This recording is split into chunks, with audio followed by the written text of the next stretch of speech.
Hey guys, thanks for tuning in to another video on ForgottenWeapons.com. I'm Ian McCollum, and today we're taking a look at a rifle that looks like it has been badly sporterized. In fact, it has been rather substantially sporterized. However, it was done by a formal official organization, and that means it's historic and not just Bubba.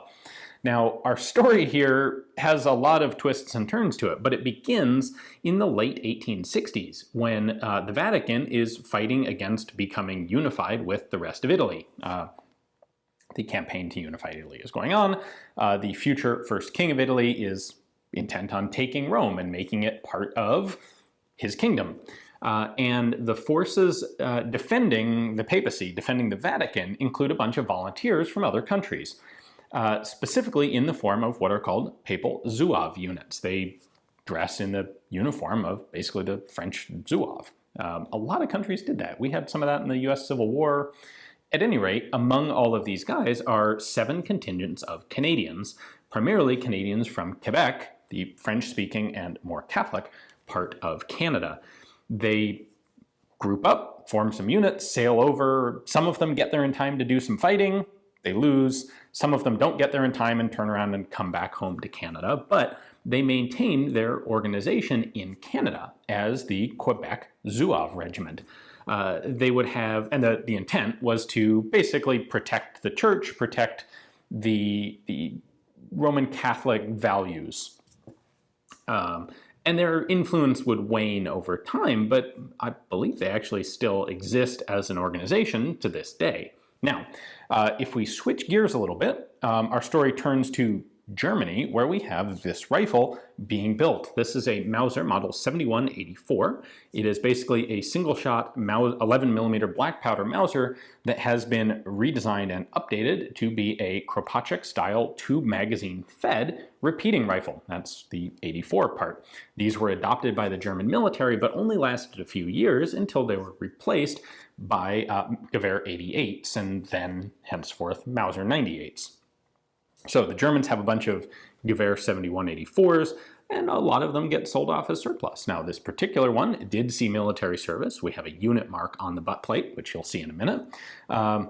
It gets sold off as surplus. Ultimately, it winds up in the hands of Francis Bannerman, who is a huge surplus dealer located in New York State. He has built a giant concrete castle on an island in the Hudson River to hold all of his tremendous amount of military surplus equipment and firearms and ammunition and you name it. Now, fast forward a decade or two, World War I breaks out. The Canadians are worried about defending Canada, and there is an establishment of a number of Home Guards. Now, the Montreal Home Guard has some money, and they go down to the US to Savage, and they order a whole batch of brand new .303 Savage caliber, Savage Model 99 lever action rifles. Very fancy, cutting edge, great rifles. The Quebec Home Guard from Quebec City, they don't quite have so much money to work with, so instead they go to Francis Bannerman and they say, what can we get with just a few of these Canadian dollars? And Francis Bannerman sells them 300 or 400 Mauser 7184 rifles, like this one. Original configuration, full length, fully functional, just like this. And these become the standard armament of the Quebec Home Guard during World War I. They're, in fact, the only Mauser rifles, I believe, ever to be formally issued by the Canadian government. So, World War I goes on for a couple of years. The Germans never do successfully invade Quebec, but, you know, the Quebec Home Guard, the Montreal Home Guard, those guys were there just in case.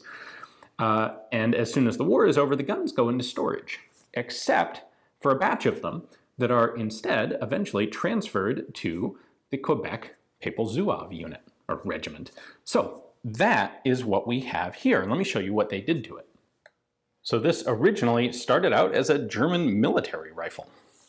And we have a German military unit mark and rack number right there on the butt plate, which is how the Germans typically marked these things.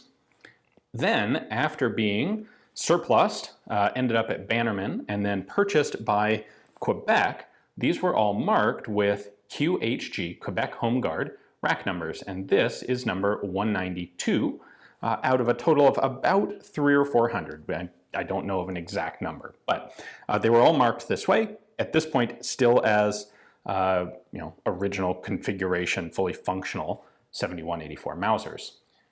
However, by the time that these got into the hands of the Quebec Zouave, that organization had been relegated pretty much, well, to an entirely ceremonial purpose. And by that time, after World War I, they were basically ceremonial guards in church parades and that sort of thing. So they took these rifles and cut them down. For comparison, here on the top is actually one of the Quebec Home Guard guns that was not cut down, that didn't go to the Zouave.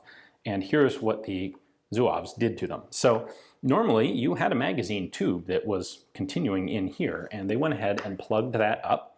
You can see the wood plug there. They cut the end of the barrel down, and my goodness, they did a really, really crude job of it. They just hacksawed those things off. And they relocated sort of the front sight, except that's not intended to be a front sight, it's just there for a bayonet.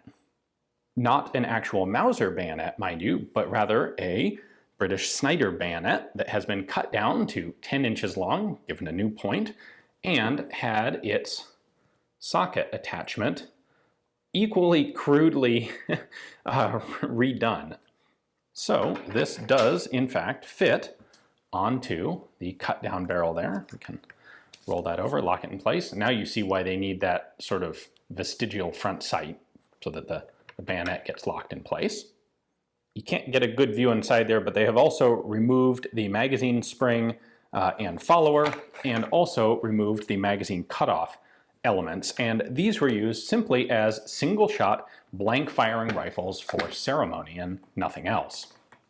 But they did go so far as to make new scabbards for the cut down bayonets. So got a triangular socket in there.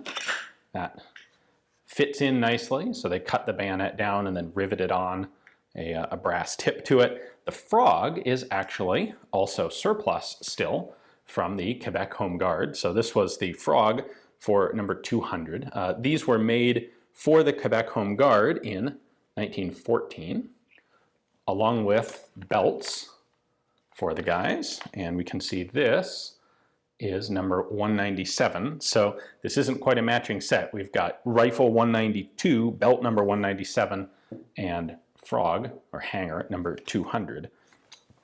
But this is what the Quebec Home Guard were using for drill during World War I. And that was just carried over to the Zouave, who took this gear and were happy to use it themselves. Was that a winding enough story for you? You know, most of the time, if you were to run into a rifle like this, that's had the magazine bits removed, the forend cut down, the barrel cut off in such an incredibly crude way, you'd look at that and go, that is a worthless piece of junk.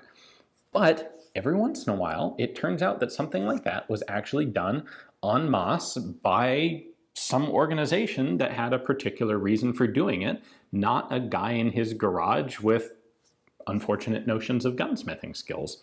So I think it's really cool to every once in a while see something like this and be able to trace its history all the way back to the roots where it came from. Hopefully you guys enjoyed the video. Thanks for watching.